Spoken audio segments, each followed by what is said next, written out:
Today, we are visiting the Anno online team in Dusseldorf. We will show you the new PvE mode with all its new features. Junior Project Manager Corinna will show you what else we included in the new update and what you want to know before diving in yourself. Ship combat has been a big part of the Anno series for a long time, and as many players requested it, we also introduced it to Anno Online. We approached combat in a way that is approachable for players of all kinds of different levels and also for new ones. The combat system of Anno Online can be easily described as a rock, paper, scissors system. So you have the galley that is strong against the brick that is strong against the caravel, and the caravel that defeats the galley.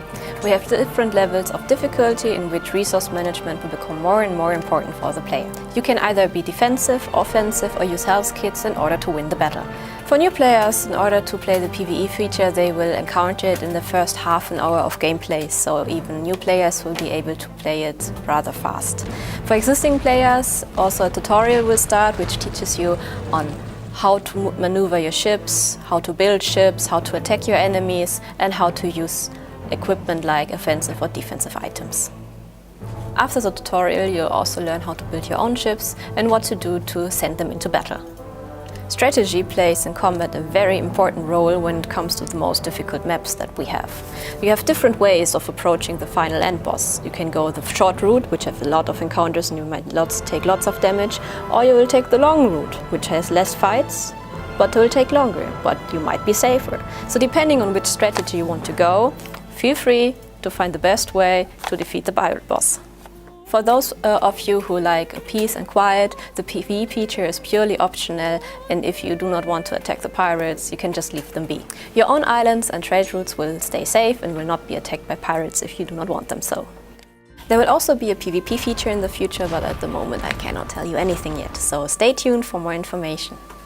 Of course, there are also new buildings introduced to Anno Online. For one, there's a repair crane, because when you go into battle, your ships will get damaged, and in order to repair them, you need a repair crane to do so. But be careful, if you don't take care of your ships, they might sink. Also, we added a new level to the lighthouse, so that you have more shipwrights for your combat ships, and to have a better and more imposing looking lighthouse on your island.